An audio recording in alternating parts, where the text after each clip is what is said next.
All right, good morning. So I'm Kelly Caudle. So I've been involved with CPIC for the past 12 years. Now I'm a co-PI with Marilyn and Terry Klein. Terry Klein cannot be here today. Unfortunately, her flight got canceled out last night. So she will be joining us virtually later. Also her crew, Michelle and Katrin and Lee, unfortunately, none of them were able to make it either. But I think they're on the Zoom. So hi team. But we're going to get this going. I think we've got a really great program today. I just have a little bit of just a couple of slides. Kind of wanted to, of course, thank you so much for our host, Marilyn Ritchie. A lot of the behind, I mean, if you've ever planned a meeting, you know there's so much behind the scenes stuff that happens before these meetings and during the meetings. And Meg and Mona have been incredible to work with virtually because I've been working out of Memphis and they've been here working with Marilyn's team, and it has just been a pleasure to work with this crew. They're also outside, so if you have questions or you need anything, I'm sure they will have answers for you. You'll see this slide that will circulate through the meeting. So if you're looking, I'll pause here just for a second in case you've missed this. It's in the program too, how you get internet access. Go ahead, let's take some pictures. let's get that Twitter feed up and going. Make it, let's make it look like we're actually having fun here. There are some vending machines. They're located on the second level next to room 206, and then your restrooms on the first and second floors as well. A little bit about the poster session. Because we're working with fairly limited space here, our poster session is going to be happening where we're going to be eating lunch. So while we're in our first afternoon session, they'll be taking down all those tables and putting up the poster boards. So at the break at 3:10, if you could grab your poster and hang it then, we will have people out there to help you. I think they're going to try to place your poster at your poster number, so hopefully that's already there for you. But it is a 20-minute break, so it should give you plenty of time to get that poster up. And even numbers are going to present from 5 to 5:45, so we're not too crowded in that area. And then if you have an odd poster number, you're 5:45 to 6:30, and then we just kind of have open time at 6:30 to 7. And we'll also be having a happy hour and networking time during the poster session this afternoon. Okay, so let's talk a little bit about the program. I don't want to be the first one going over, so I'm watching my watch. So we, actually this knowledge implementation education came from the CPIC grant that we just submitted. So this supports CPIC and FarmCat. But what I liked about it is knowledge, implementation, and education. It really is what we do. Really, if you take all the resources that we have, FarmGKB, CPIC, FarmVar. I know I'm missing some because I'm nervous, but but all the resources that we have, and we're kind of combining them into this one meeting that we're having here. And Terry will talk to you a little bit more about how that's going to how we're going to move that forward in the future. So you're going to hear a lot more about ClinPGx during this meeting. But today we're going to really start off strong, really talking about the justification of PGX. I think we've got some really great stories we're going to tell this morning about implementation of pharmacogenomics, but also how a physician's view of pharmacogenomics, a patient's view, and a PharmD's view on the implementation side on really the justification of pharmacogenomics. Then we're going to dive into some implementation strategies. This wouldn't be a CPIC meeting without implementation strategies because this is what a lot of you do.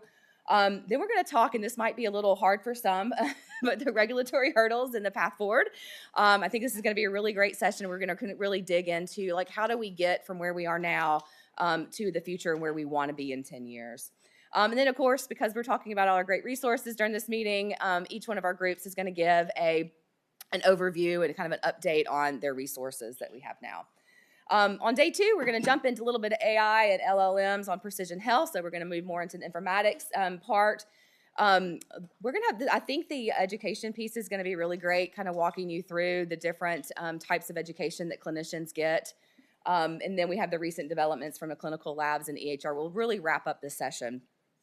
A lot of this, though, came from really looking through our CPIC survey. So when you're kind of looking at the agenda, we thought through this. I know this is a busy slide, and I would never let a trainee have this slide or the next slide, but I knew I needed to do this really quickly, so I'll try to walk you through. So we did a survey back in 2012. We had about 60 members at the time. We had 37 people that took the survey. We are now for CPIC, we are now over 700 members of CPIC. I had about 170 answer the survey that we sent out a couple of months ago. So thank you for taking that survey. It really helps us understand what we need to be doing. And I'll talk a little bit more about those results when I talk about CPIC later this afternoon. But one thing I want to point out to you, what I kind of wanted to compare 2012 to 2024, how are we doing?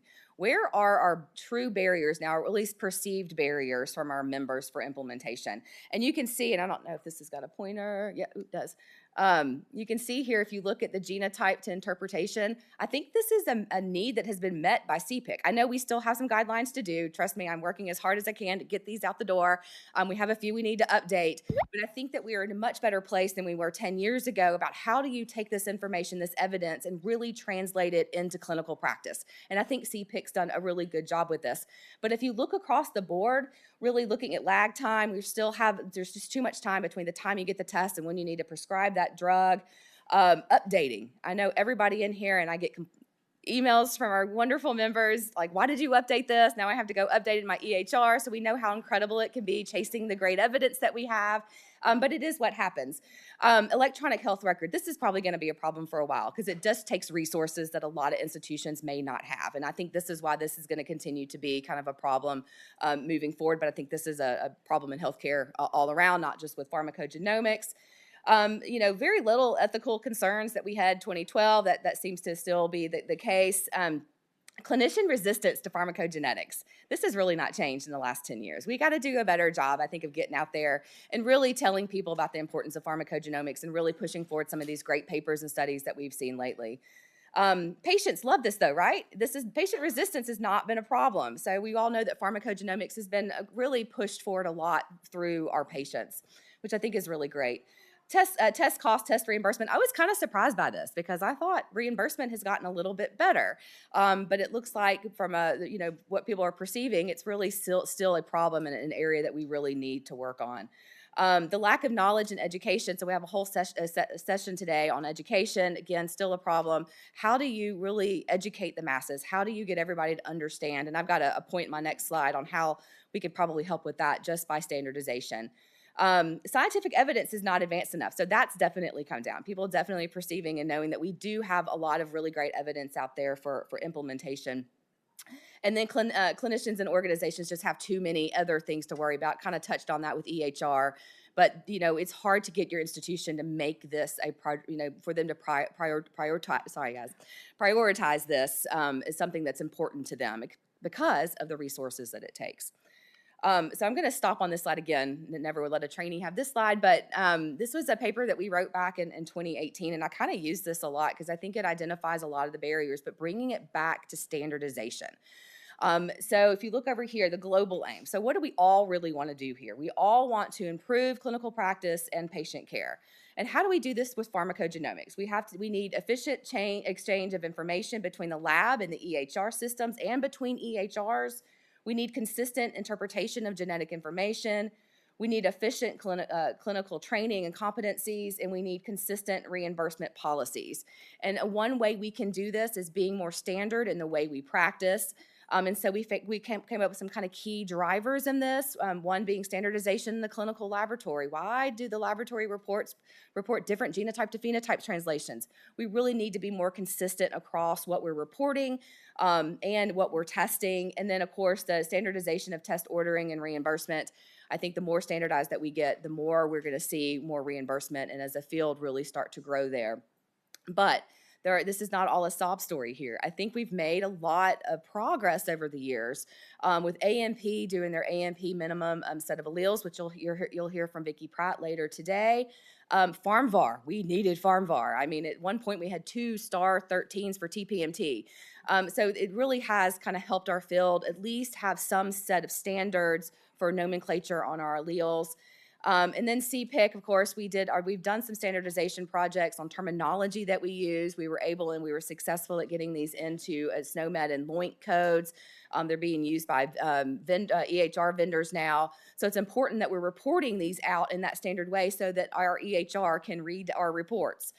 So we have made some progress here, and I kind of want to end by saying, I didn't really touch on the clinical training, but I really think if we got more standard in our field, we wouldn't have to educate our clinicians as much. We wouldn't have to tell them all the caveats. Well, make sure you double check that genotype to phenotype translation because it may not be the way CPIC does it if you're going to use the CPIC guidelines. I think we spend a lot of effort and resources on trying to kind of backpedal and say, oh, well, this is different because.